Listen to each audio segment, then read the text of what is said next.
Students question number 3 exercise 3.1 हमारे पास है। Divide the annual profit of ₹40,000 of a factory among 3 parts of the in the ratio of 5:8:12।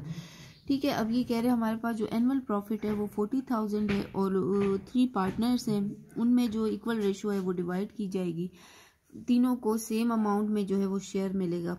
तो इसकी हमने जो है उसको सॉल्व करना है। तो स्टूडेंट सोल्यूशन में हम लिख देंगे सबसे पहले एनुअल प्रॉफिट जो है वो हमारे पास गिवन है, वो क्या है। सबसे पहले हम गिवन अमाउंट लिखते हैं, जो भी क्वेश्चन जब स्टार्ट करते हैं तो वो है 40,000। ठीक है, इसको हम लिख देते हैं रुपीज़। अब जो रेशो है वो हमारे पास क्या है, 5:8:12 है हमारे पास। ठीक है, अब सम ऑफ रेशो जो है ये हमारे पास क्या होगा कि तीनों को रेशो का अगर हम सम ले लें तो वो है 5 + 8 + 12। तो इन तीनों को हम सम कर दें। सम ऑफ रेशो 5 + 8 + 12, इसको अगर हम प्लस करें 5 को 8 और 12 को 25 हमारे पास आ जाता है। ठीक है, अब स्टूडेंट्स हमने 3 अमंग जो है वो पार्टनर्स में डिस्ट्रीब्यूट करना है। तो अब हम लिख देंगे शेयर ऑफ वन पार्टनर जो है उसको कितना मिल जाएगा शेयर। तो वो हमारे पास क्या है, फर्स्ट रेशो जो है वो 5 है, वो हम लिख देंगे। सम ऑफ रेशो 25 है और टोटल जो एनुअल प्रॉफिट है वो हमारे पास 40,000 है, वो हम लिख देंगे। ठीक है, तो अब इसको अगर हम सॉल्व करें तो ये 25 को अगर 16 से मल्टीप्लाई करें तो हमारे पास क्या आ जाता है, 5 × 6 = 30, 3 कैरी 2 × 6 = 12, 13 14 15, 5 × 1 = 5, 2 × 1 = 2, ये 10 2 3 4 400 आता है। ठीक है, तो 25 को 16 से मल्टीप्लाई करें तो 400 आ जाता है। ये 2 0 जो बाकी रह गए वो हम इसी तरह लिख देंगे। ठीक है, 1600 को 5 से अगर हम मल्टीप्लाई करें तो स्टूडेंट्स हमारे पास क्या आता है, 1600 को 5 से मल्टीप्लाई कर लेते हैं।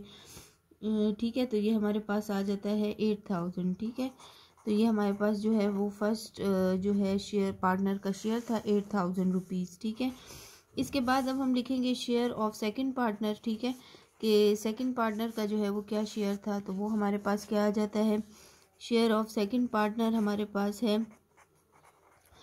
8 था। ठीक है, सेकंड रेशो क्या है, 8 है, वो हम लिख लेते हैं। डिवाइडेड बाय हमारे पास क्या है 25। ठीक है, मल्टीप्लाई बाय 40,000। ठीक है, एनुअल अमाउंट इसी तरह हम सब में सेम होगी। इसी तरह 25 अगेन 16 से मल्टीप्लाई होकर वही होगा। 1600 को 8 से मल्टीप्लाई कर लेंगे तो हमारे पास क्या आ जाता है, कैलकुलेटर भी यूज़ कर सकते हैं, हमारे पास 128 आता है। ठीक है, 12,800 हमारे पास इसकी सेकंड की अमाउंट आती है। ठीक है, इसी तरह हमारे पास अगर हम चेक करें तो थर्ड की हमारे पास कितना शेयर होगा, तो share of second third partner जो है वो हमारे पास कितना आ जाएगा। थर्ड पार्टनर का शेयर जो है वो हमारे पास रेशो क्या था थर्ड का, 12 था, तो 12 लिख देते हैं। 25 जो सम ऑफ रेशो सब का सेम है वो लिख देंगे, मल्टीप्लाई बाय 40। इसी तरह कैंसिलेशन सेम होगी, 16 और ये 2 0, 1600 को 12 से मल्टीप्लाई कर लेते हैं। ठीक है, ये हमारे पास क्या आ जाएगा 19,200 जो है ये सेकंड थर्ड का जो है वो शेयर है। ठीक है, तो इसी तरह ये हमारे पास जो है ये आ गया आंसर इसका। ठीक है, जो हमारे पास टोटल आंसर आ रहा था, ठीक है, वो इन थर्ड 3 शेयर्स का जो हमारे पास आंसर आ जाता है।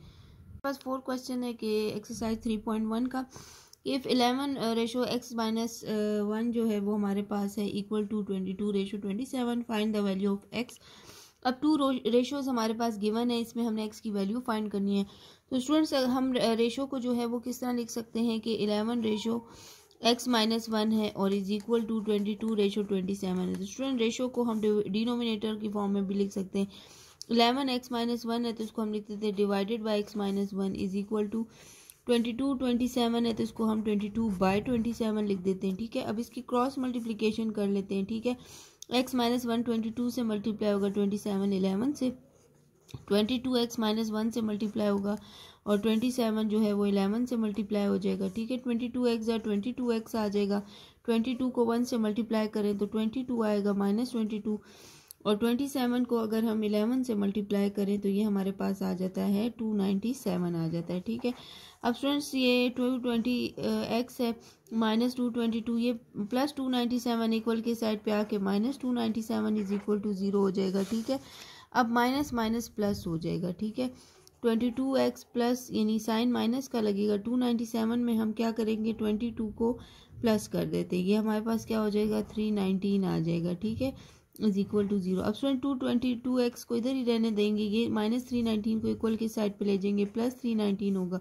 अब स्टूडेंट्स हमें x की वैल्यू चाहिए। 22 जो है इसको मल्टीप्लाई में इसका ऑपोजिट साइन हम डिवाइड कर देंगे, यानी 22 को डिवाइड कर लेते हैं बोथ साइड, ताकि 22 कैंसिल हो जाए। ठीक है, तो यहाँ से ये 22 कैंसिल हो गया। ठीक है, x की वैल्यू जो हमारे पास आ जाती है वो क्या है, x इज इक्वल टू 319/22। ये इसका हमारे पास रिक्वायर्ड आंसर आ जाता है।